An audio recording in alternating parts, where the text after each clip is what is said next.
On this episode of Star Trek Universe, the original series decided to make a Halloween episode.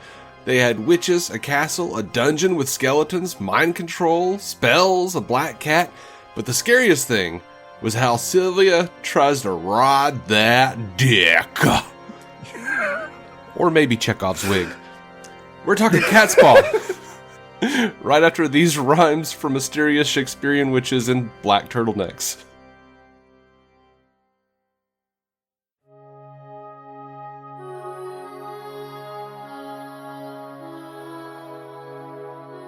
Welcome into Star Trek Universe. Effie and I are continuing our exploration of the original Star Trek series. I have charted this land many a time over my 40 years, but Effie is experiencing it all for the first time. I'm David C. Robertson.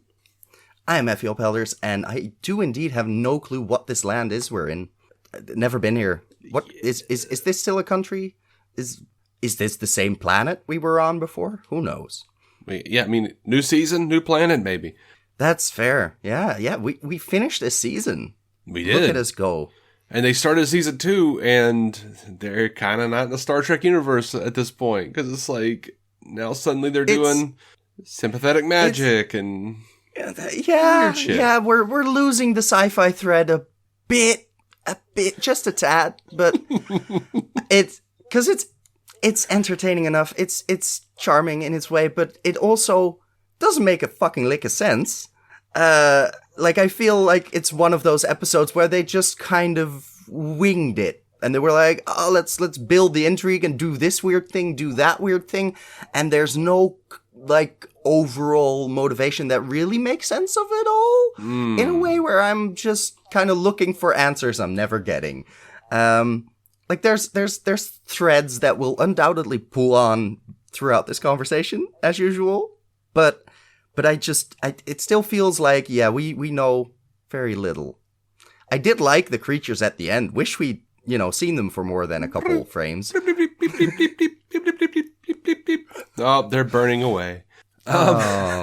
We can never look into what kind of creatures they were. I wish they would. I wish they would. It would have been lovely.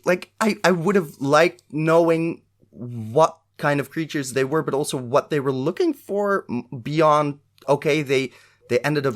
We found out that they needed their subconscious to sort of build stuff. Okay, Sylvia said we can only create shit from your ambitions and dreams and stuff.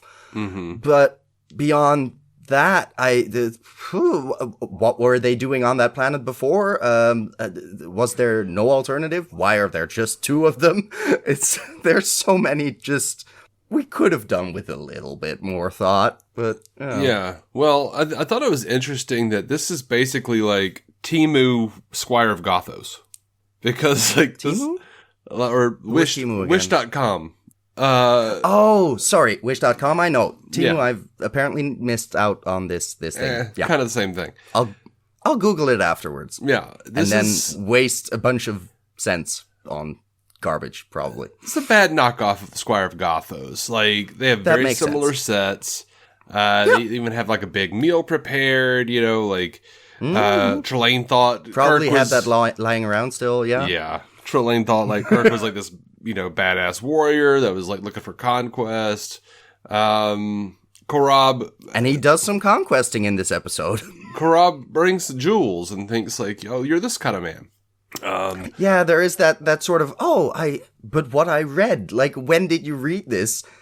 You didn't seem familiar with humans necessarily until they showed up. So, is that reading from the subconscious? I guess. Yeah, but maybe. But the whole psychobabble really that's the part that holds the least amount of water. Mm-hmm. Because. They're trying some Jungian shit in terms of oh god, I can't even reproduce it. It was just thank you, Spock, for the least scientific thing you've said throughout these episodes, and you usually are off on the science anyway. What did he say? Okay, he had, like, first of all, he kept saying racial memories or racial subconscious or some shit. And I was like, ooh, that aged like milk. I didn't even notice that. Oh, he said it like 3 times, or like it was very clearly talking about like the human race. I'd hope so, but then, like still, I don't know. Like, I mean, it wasn't explicitly. It was referring probably to the human race, but yeah. It still sounds weird because there is the whole racial memory conspiracy thing that somehow, still lives out there.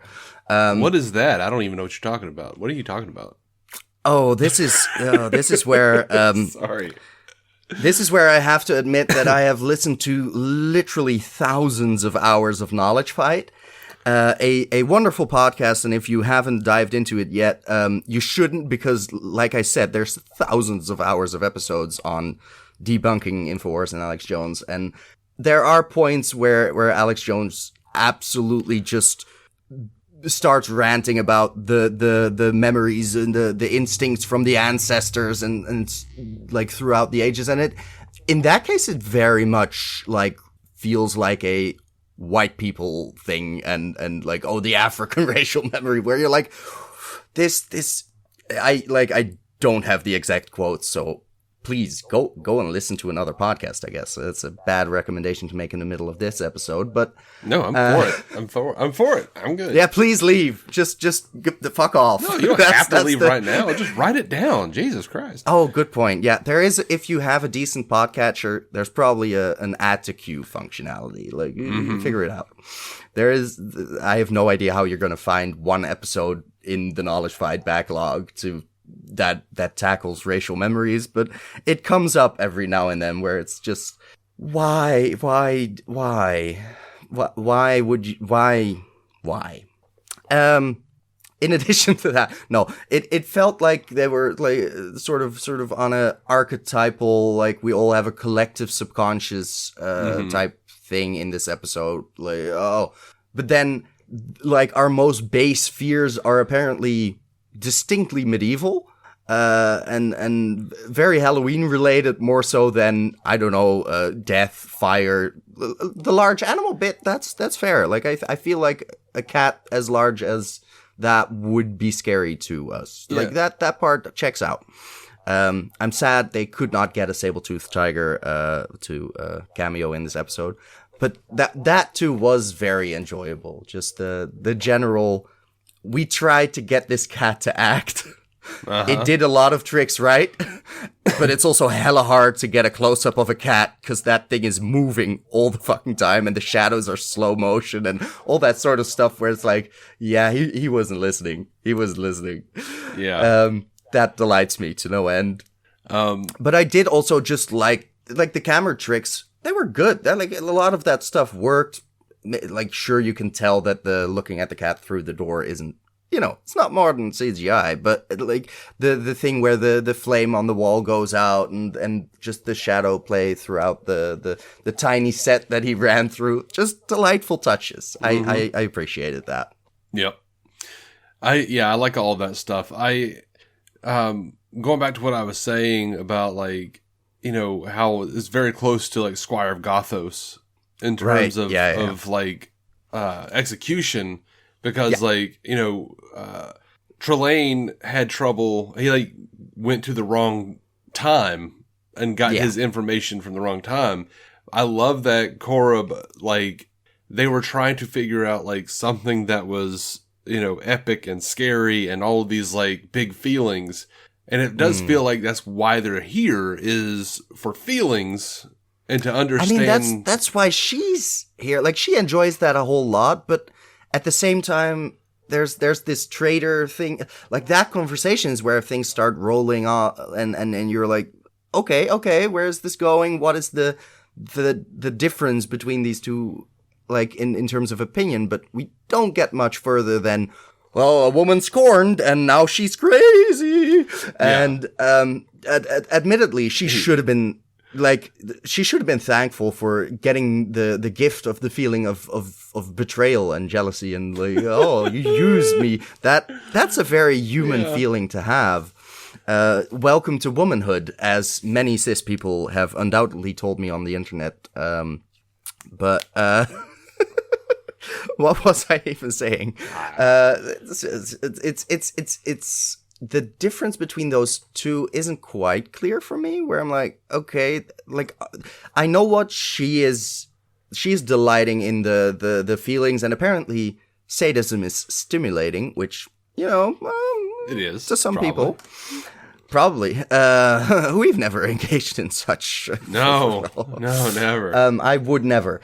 And, but I'm not sure what Korob is, like, which rules he's following, what he, beyond don't torture creatures, I guess. Mm-hmm.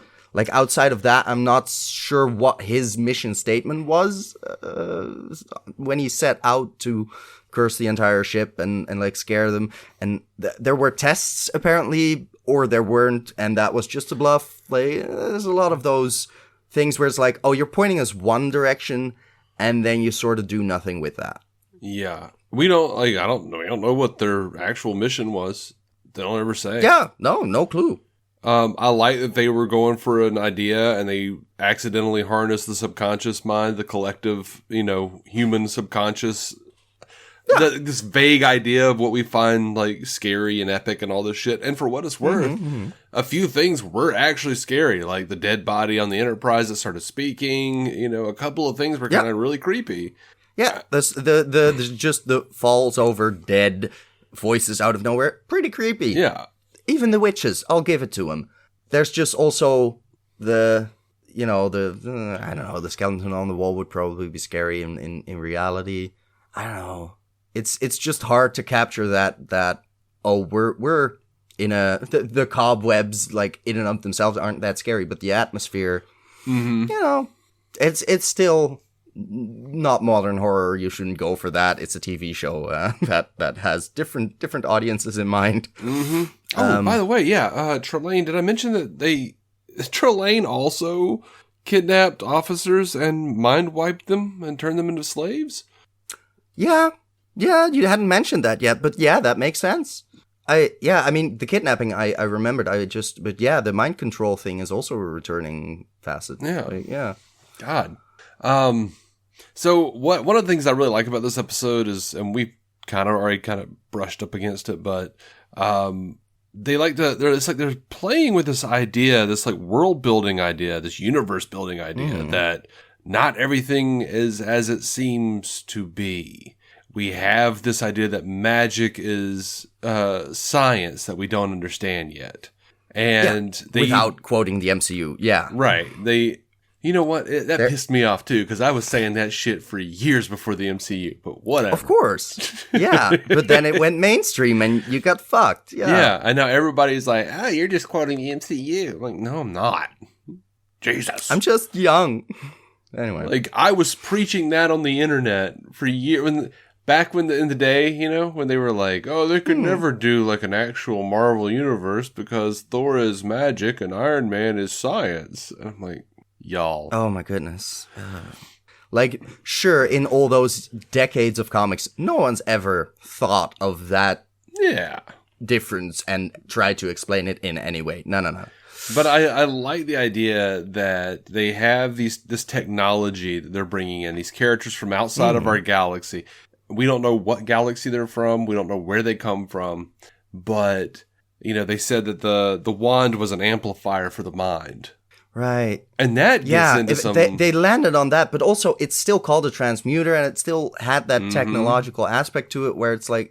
But the problem is, do you get answers? Because you can't trust anything from what they're saying, really. You can maybe trust the slip-ups that Korob throws out, when Sylvia cuts him off. That's it. But they did. I don't remember if it was a thing in a script or if it was actually in the episode. I thought it was in the episode where they mentioned the old ones having sent them on the mission. Yeah. I have no clue what those are, but yeah. Well, the writer, that doesn't tell me anything. I'll tell you this: the writer of the episode, he had written a bunch of stuff like stories from like the Cthulhu shit. Oh yeah, Lovecraft. So Lovecraft. So the old ones were a reference to the old ones from Lovecraft. But he also wrote What Are Little Girls Made Of, and they also referred to the old ones. Like the androids who... Yeah. But that was, like, at that point, the old ones refer to the like, civilization way back, right? Yeah. So, like, that it's a stretch to assume those are the same civilization. They might be, they might not be. But... God. Robert Bloch is the guy who wrote this. And by the way, he based this episode on his own short story, Broomstick Ride, if you ever want to go find that. That makes sense. That explains a tad of, what's going on. But I like the idea, even in a Star Trek script, that there is, technology that, and shit from other galaxies we don't understand, and we think of it as magic, and it's tapping into something within the mind. I like all that shit. I like that they don't explain everything in this. They don't have to explain how the tech works, but at the same time, like, just basic plot questions like, okay, but the wand was more important than her crystal, like, but her crystal did do something, so, those types of things where I'm not clear if you know what the rules are while you're telling me the story. I don't have to know all the rules, but there has to be a consistency of rules. That's the problem. In this genre. That's where it sort of gets icky. Also, genres, really. Also a problem we had with the Squire of Gothos, because he seemingly needs the mirror. They destroy the mirror, and then all of a sudden, he doesn't need the mirror. What are we doing? Yeah. What are the rules What are we doing? We're trying to write to a tense moment right before the commercial break. That's what we're trying to do. Like, because that's what it tends to be. Like, there's a plot within the act, and then a new act starts, and it's like, we need to course correct a bit. You know what would have been to our ending. For Squire of Gothos, sorry, just going back to that, because they destroyed the mirror, and then he got, like, way more powerful somehow. Yeah. And it would have been a fun throwaway line to be like, oh yeah, the mirror wasn't, no, the mirror was, like, actually just like a leash. It was like the electric fence keeping it. It was the electric fence keeping this him was in channeling his his powers. Yeah. Now you're fucked. Now the galaxy is at stake. We just stuck him in a playpen on a planet somewhere. Right. This is the baby monitor in the corner, and now, that would have made sense. Dang it. Oh, but like the Squire of Gothos, like, I was immediately intrigued by Korob, which was like, oh, this is a performance again, and then he gets kind of overshadowed by Sylvia for most of the rest of the writing, but which isn't a bad performance either. It's just a very different character than what I was expecting. Previous to her turning up. So it is fun to have the whole, sensations are new, and I want to experience stuff, and then Kirk playing into that by being, you've never felt this before, because I know that for sure. But at the same time, it does really play into the older misogyny, where it's like, no, women have a lot of lust and like fickle feelings, instead of the modern, no, men think with their dicks. It used to be the very much no, we're doing important business. I will admit, though, that y'all women are. Before we know for sure Korob is, like, being like, I'm not down with what the bullshit she's doing, it seems like he's simping a bit. Like, he's mad. He's like, hanging At out first, in the corner. It's like, you're the peeping Tom, like, behind the whatever we hadn't seen before in the scene. And, like, it is framed as if, she's making out with him? Is the point where he decides she's mad now. Like, it's we're not quite there yet, but the sequence of events does imply that he didn't need her to turn into a giant cat before he realized that maybe I need to do something about her because she's, horny. You know what? Before I really get into that, I do want to go back real quick and say that one of the things that I really liked about the idea that they were accidentally, like, harnessed the subconscious of the characters and that explains why it's so hokey, because, like, they're evolved enough to, like, know that these, like, actually think of these things culturally as, like, hokey bullshit, You know what I mean? Like, they're just like, oh, we're not afraid of supernatural stuff. That's silly. Like, we've and been that's over not this real. for centuries. Yeah. So, like, you know, you have the skeleton with the big obvious seam in his head, and you have, like, the witches with the turtlenecks, and that they couldn't get out because they were supposed to be, like, floating heads, and they just didn't shoot that well at all. I had not realized. No, sure. So yeah, I definitely just thought these are three. Anyway. Yeah, but that's where Steve Jobs got his turtleneck from. That's the episode. Sure. Iconic, truly. But yeah, who wore it better. So I would encourage anyone going back and watching this episode instead of going like, "Oh, it looks so bad." Just be like, yeah, this obviously looks bad because, you know, they're pulling it from their subconscious and they're far too evolved to be scared by this shit. It makes it a little more bearable. Now, it's a nice way to headcanon it. I am used to things not looking great all the time so far. So, you know, I roll with that shit. It's like, oh, they tried something, and you know, sometimes it works better than other times. Yeah, like I said, the shit with the cat was mostly very fun. Some other stuff was just there's a weirdly shaped hole in this floor. Like, that's just funny. That's just look at the square stones that clearly fell down and didn't leave a square fucking hole. Like, yeah, delightful. Yes, but I totally agree. The depiction of Sylvia and Korab, totally casual sexism at its best. Korab is reasonable. He's like got all the logic and shit, and he's like, we're not gonna do this. We can't do this. But this is not what we were supposed to do. I need to convince you to not torture animals, basically. Yeah, Sylvia becomes a woman. Totally becomes psychotic. Horny I am shit, all women. irrational. Literally yells, "I am all women." Now, here in the book, these are the voyages. They quoted Roddenberry. Roddenberry said, "Page 44. Kirk begins to use his masculine charms on Sylvia. Good. At least he is trying something. It could even be logical, i.e., if she has taken on a perfect female human form, perhaps one of the costs of this is inheriting all of the female emotions and logic which go with it." Okay, so his fucking explanation is the collective female subconscious.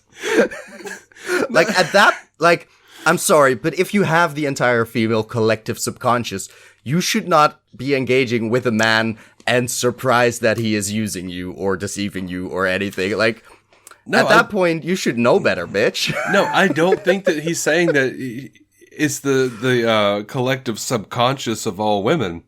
It is just the emotions, because women truly, they have emotions instead of a consciousness. She became the perfect female human form. But even in Roddenberry's head, the perfect female human is going to have all of the horrible emotions and lack of logic that go along with being a female. Yeah. It's beyond the regular amount of silly a human woman has. It's no. This normal women can sort of restrain themselves and pretend to be logical. But the ultimate woman, the platonic ideal, no, okay. God, that's a bad quote. Oh, that leaves a bad taste in my mouth. Yeah. Move your tongue around, you'll find grit. It's like a sandy texture. Yeah, that's what that is. Thank you. No. Anyway, there's a new character, and I recognize the name, so that means he must be sticking around, right? Yeah. He had a wig, apparently. Yeah. I just thought he had a terrible haircut, but sure. Yeah. They specifically wanted a character who would appeal to younger people, appeal to kids, teenagers and kids, and they wanted him to look like Davy Jones from the Monkees. I have not seen that. I do not know. He's wearing a Davy Jones wig. It's basically a Beatles wig. Come on, the Beatles had better haircuts than this. They did. But like they gave him this awful wig Yeah. Until his hair could grow in and he could actually have the haircut. Oh, that's hilarious. But yeah, That's this is delightful. I can imagine this appealing to all the kids of specifically Russian descent. Yeah. Like, honestly, I get that he's supposed to be younger. I got that. But he still looks like, you know, older than some soldiers in the U.S. Army. Yeah. Let's put it that way. Like, yeah. Still a 20-something guy. Like, Yeah, he doesn't look like he's a teenager or something, but... No, which would also be weird, because teenagers in Starfleet that would be a whole host of questions I could also then delve into. Mm-hmm. And we saw what happened last time we had a teenager on the bridge, so, I don't know. Just wait for Wesley Crusher. I don't know who that is, but sure. The boy genius who saves the Enterprise in almost every episode of season 1 of Next Generation. Oh no. Oh, there's a boy genius. Oh, that's such a... I mean... okay, just for my, my young self, was that already a tire trope by then? Or did they just Probably. tire it out some more?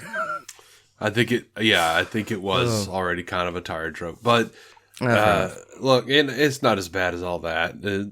The fans hated Wesley Crusher, and and now the fans... I figured from the context.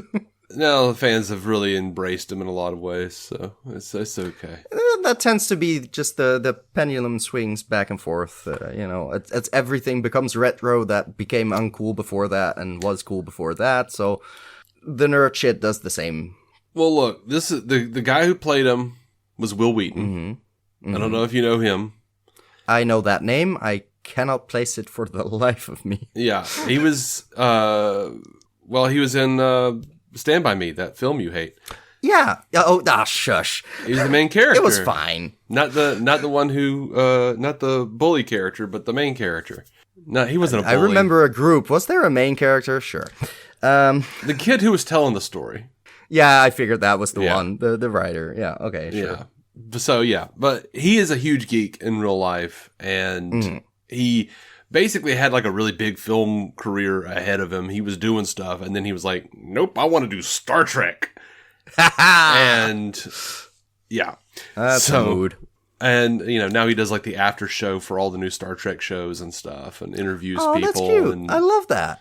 Yeah, enthusiasm. Yeah, love it when famous people are just like us. Yeah. And evidently, like he has a famous story called William fucking Shatner, where they were shooting Star Trek V at the same time as Next Generation, and he wanted to go meet people, and he goes and meets Shatner, and Shatner just looks him up and down and goes, "I'd never let a kid on the bridge of my ship."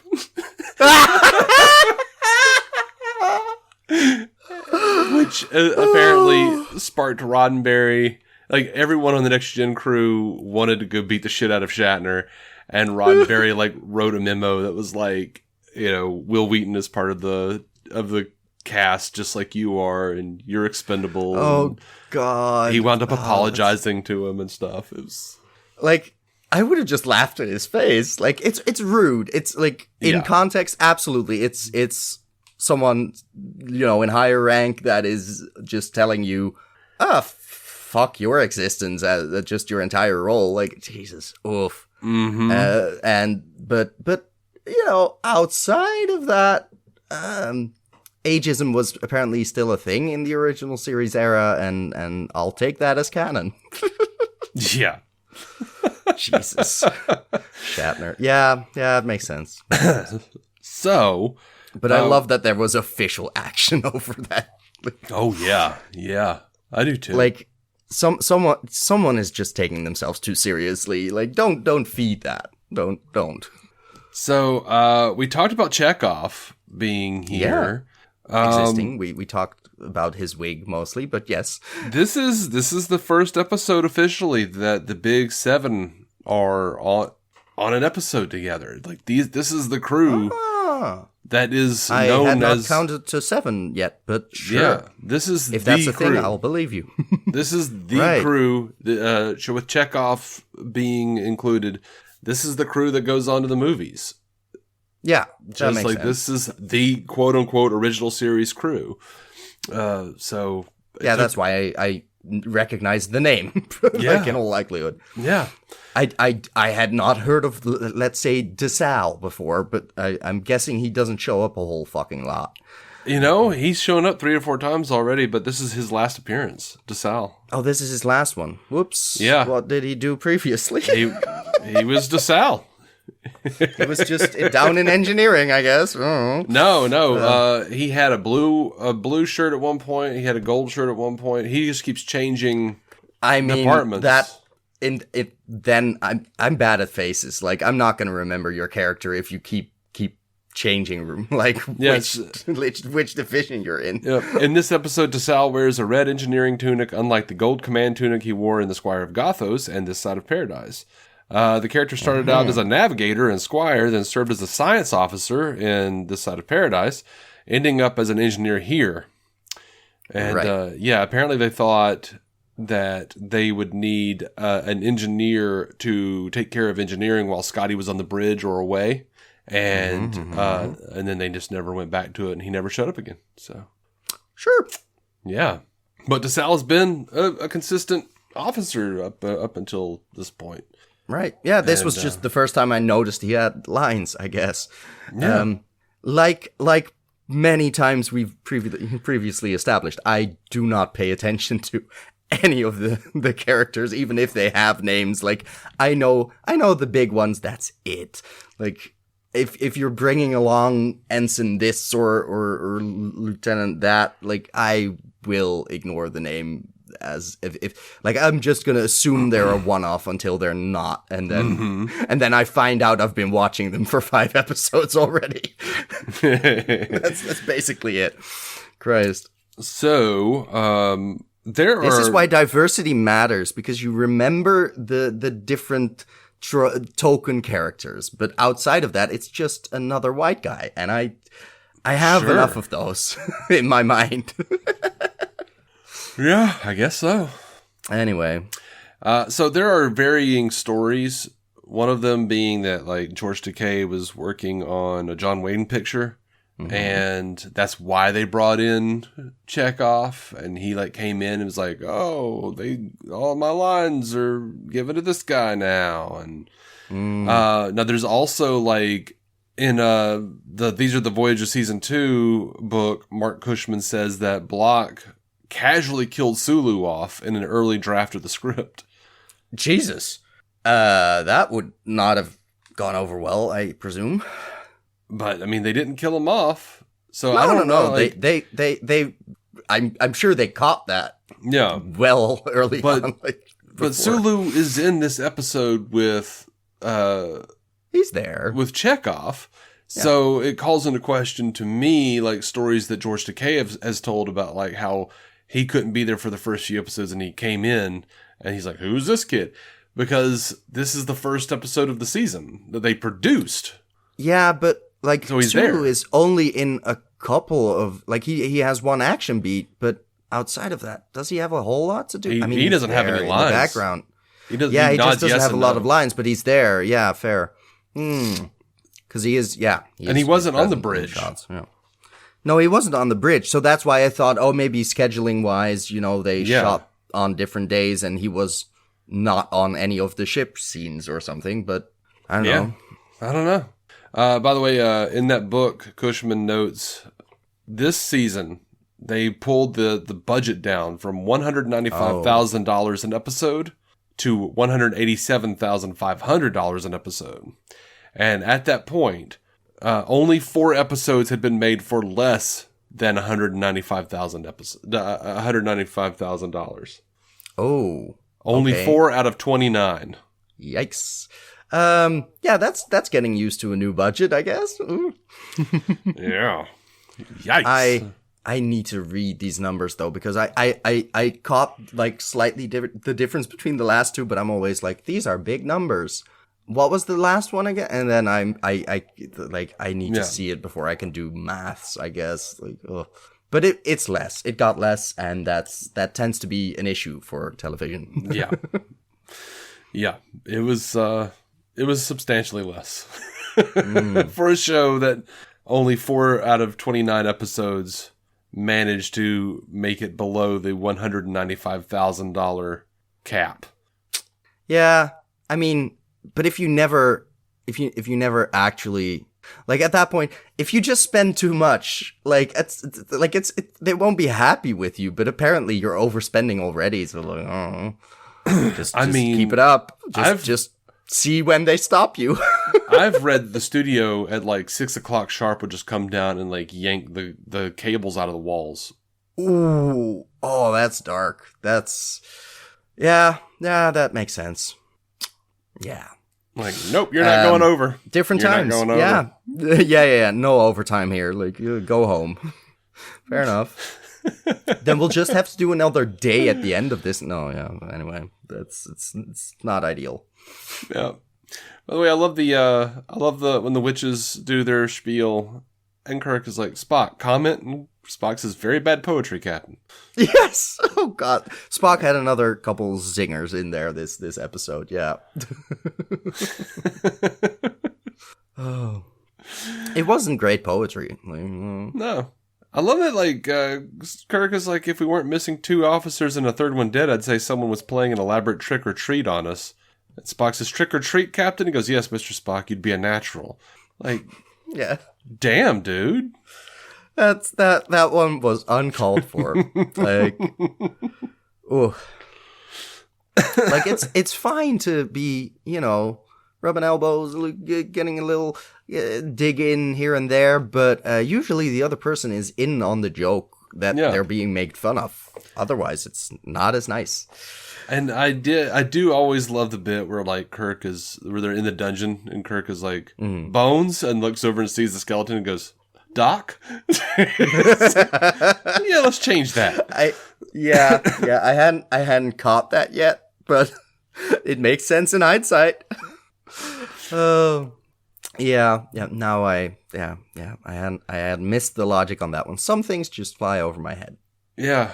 But yeah, like lines like where Sylvia tells Kirk, you will be swept away, your men, your ship, your worlds. I just thinking about like the backstory of these characters supposedly outside of our galaxy, the old ones, like, what the hell are you, and can we do a whole season about you? Somewhere. Yeah, just can we actually expand on this? And also the whole threatening basically the galaxy does not happen until she's like, oh, but you're not as horny as I am. And that's still funny. That's still it's not a great character choice, but she sold it well. She got what she had to perform, I guess. but the why not? Because you've been using me and my crew. That like it feels like it makes sense in the moment. But also, that doesn't always fly. Like, no. Like, is it okay? Like, at least it wasn't non-consensual for fucking once. So, it could have been worse. Yeah. I trust no man. But, yeah. I do love that at the end they call back to, oh, wait, we lost a guy over this shit. Like, like, that was nice of them not to forget that they opened with a dead body. Yeah, all of this just an illusion. No illusion. Jackson is dead. I liked that. Yeah. And then I got surprised by the credits because I was definitely expecting something. But that's just me being like, and now? But that's just a sign of an episode that doesn't really conclude a whole lot of, unanswered questions. Yeah. That I had. Oh, well. All right. So the definition of Catspaw, by the way, a person used by another to do dangerous, distasteful, or unlawful work. From the tale of the monkey who used the cat's foot to rake the chestnuts out of the fire. Uh-huh. Sure. Don't know that story, but seems like a shitty thing to do to the cat. Yeah. This episode marks several changes to the episode credits. From this point on, the episode titles and end credits are in the same font as the main title of the series. Directors and writers are credited at the beginning of Act 1 instead of the end of the last act. DeForest Kelley's name is added to the opening credits. Also, Gene Roddenberry is credited as series creator in the opening credits. Yes. 2 things on that. One, that did throw me off because I'm used to looking for who wrote this shit right at the end. Yeah. And I was like, that's a producer credit. That didn't help me because I had forgotten by then who had written it when I saw that at the front. But also, I noticed immediately that the intro was different, and I did not like it. My goodness. What did they do to the music? I think I like the season 2 music better. No, the vocals, dude, like, no. Yeah, but it doesn't sound right. Like, it didn't sit right with me. I like it, though. I need to hear it back to back again, but like that's probably why it cost me like 2 different days to watch this episode, because I was just down from the first second where I was like, this is a new season and this is what you do. But yeah, that was a you got another season and you decided to wreck the one thing that brings me delight every episode, regardless of how bad the episode is. See, I liked the vocals because it gives like sort of a pulpy, ethereal feeling to the science fiction that I like. Yeah, but it wasn't like maybe it was too ethereal for me, where it's like I also kind of want the upbeatness of it all. Like I was missing the excitement. Like it felt different to me. It just didn't quite have that same impact.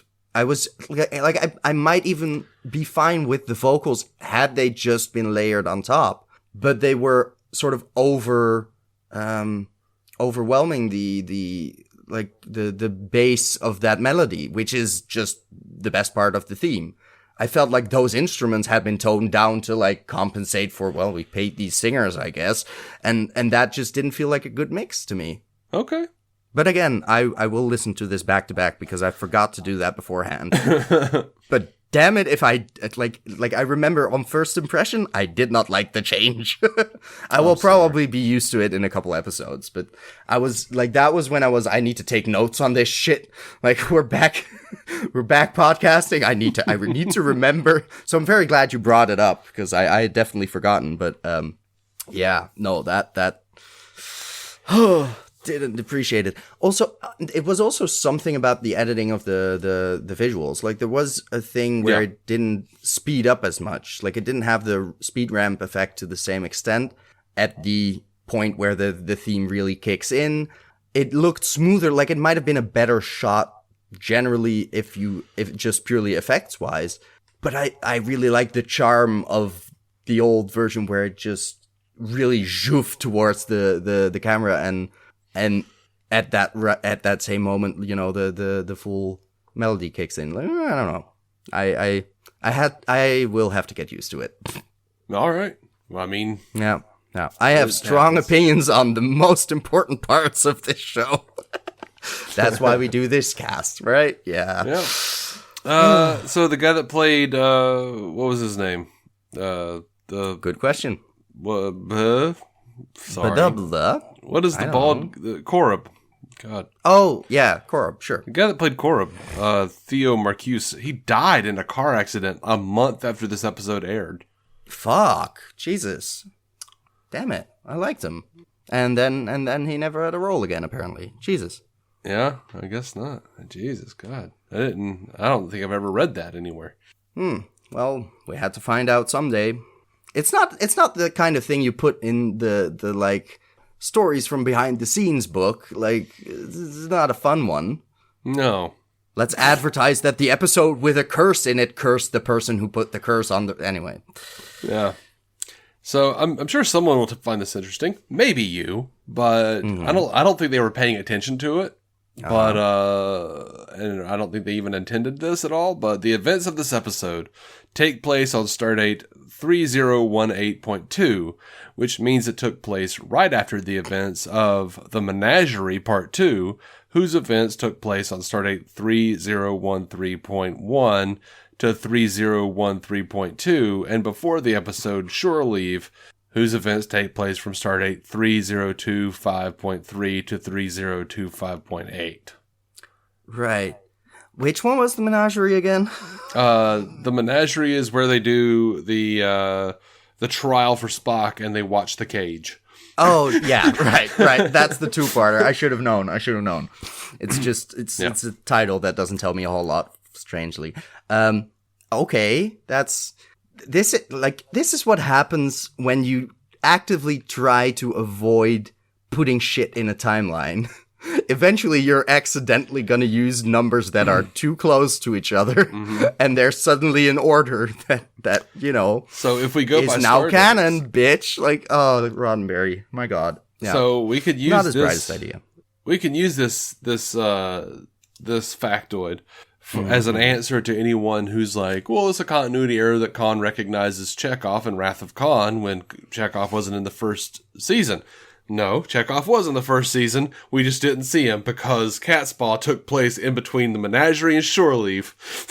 Oh my goodness. Yeah, so Chekhov was around. He just didn't meet him face to face in the episode we saw, but they could have easily met.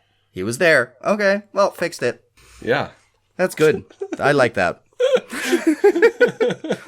I mean, I haven't seen, Wrath of Khan still, but yeah, we'll get there. Yeah, you'll get there. You've seen Space Seed. You know who it is. Yeah, I know who he is finally. So that's a good start. Yeah, that's everything I've got on the episode. That's fair. I think that's good, right? That's plenty. I think. I would. God, what else is there to say about Catspaw? Yeah, I think we've milked this cat for what she's worth. I mean, I think Gilligan wore that friggin' Bob Denver wore that robe of Korob's in an episode of Gilligan's Island, but that's about all I've got. I don't know. Fair enough. I wouldn't have known that, and it doesn't add a whole lot to know that now, does it? No. I will forget this very, very quickly. It's all right. Next time we're talking about Metamorphosis, though. Ovid, my favorite of the... No, not necessarily my favorite Latin poet, but still. I had to put that in there, I guess. Okay. Sure. I felt like that. Go read some Catullus instead. That had a very... coming from me, that had a very... are you done vibe.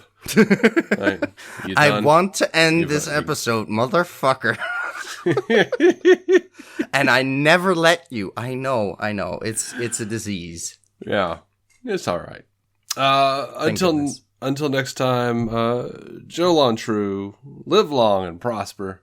And of course, as always, eat a dick, people, and plank on that clit. That's right. Thank you for listening to the Star Trek Universe Podcast, a Stranded Panda production. If you'd like to hear more from David C. Robertson, check out the DC On Screen podcast or maladjusted.tv for his web videos. If you'd like to hear more from Matthew Carroll, check out the Marvel Cinematic Universe podcast or listen to his music. Just search for Matthew Carroll anywhere you get music.